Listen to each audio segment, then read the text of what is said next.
문재인 정부 출범 이후 우리 국민의 건강복지 어떻게 달라졌을까요? 오늘 현장인에서 지난 2년간의 정책을 짚어봤습니다. 이혜진 기자입니다. 우리나라 국민이 삶에서 가장 중요하게 생각하는 가치는 무엇일까? 거리로 나가 시민들에게 물었습니다. 당연히 건강이라고 생각하고 있죠. 건강하지 못하면은 돈을 아무리 많이 벌었어도 그걸 다 쓰지 못하고 가시는 분들이 많이 봐가지고. 건강하지 못하다면 아무리 많은 돈을 벌고 그래도 이제 가족들과 생활할 수 없기 때문에 건강이 가장 중요하다고 생각을 합니다. 건강이 최고라고 생각합니다.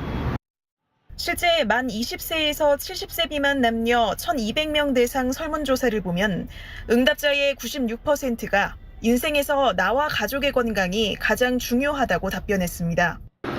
그렇다면 우리 국민이 이렇게 중요하게 생각하는 건강권을 위해 정부는 지난 2년간 어떤 일들을 해왔을까요?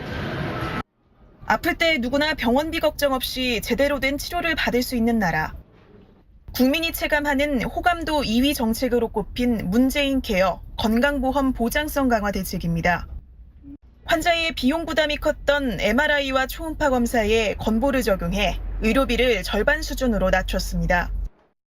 어르신과 여성, 아동 등 취약계층의 의료비 부담이 크게 줄었고 중증 치매 환자의 건보 본인 부담률도 10%까지 낮아졌습니다. 임산부와 난임부부 지원에도 힘썼습니다. 임산부와 난임부부의 정신적 고통을 치유하기 위한 대구난임 우울증 상담센터입니다. 이곳에서 진단을 받아 증세가 가벼우면 센터에서 상담 치료를 받게 하고 심각한 증세일 경우 정신건강의학과로 연계합니다. 진단부터 상담, 심리치유 프로그램까지 세심하게 진행되기 때문에 이용자들의 만족도가 높습니다. 직접 상담을 받아보시고 충분히 만족감을 느끼셔서 그 주변 지인분들한테 알려주셔서 내소하시는 경우들이 많이 늘고 있어서 정서적인 심리 프로그램을 진행하면서 조금 더 좋아질 수 있도록 안정화할 수 있도록 도와드리고 있습니다. 국민 건강을 위협하는 일본 후쿠시마 수산물 수입 분쟁에서 승리한 일도 중요한 성과로 꼽힙니다. 세계무역기구 WTO는 일본산 식품 수입 규제 조치가 부당한 무역 제한이 아니라며 1심 판정을 뒤집고 우리 정부의 손을 들어줬습니다.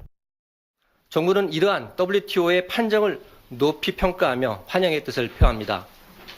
그동안 정부는 1심 패소 이후 지금까지 국민 건강과 안전이 최우선이라는 원칙을 지키기 위하여 관계부처 간의 분쟁 대응팀을 구성하여 후쿠시마 주변 일본 8개 현의 모든 수산물은 앞으로도 수입이 금지되고 일본산 식품에서 방사능이 미량이라도 나오면 검사 증명서도 계속 요구할 수 있습니다. 지난 2011년 가습기 살균제 참사 이후 피해 구제를 위한 노력도 지속 중입니다.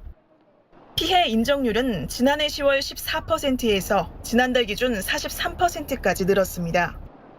가습기 살균제로 인한 건강 피해가 폐질환을 넘어 다양한 신체 장기와 심리적 피해로까지 번진 것으로 드러난 가운데 더 많은 정책 지원이 요구됩니다. 국민 누구나 사각지대 없이 건강한 삶을 누리는 사회로 가려면 아직도 갈 길이 멉니다.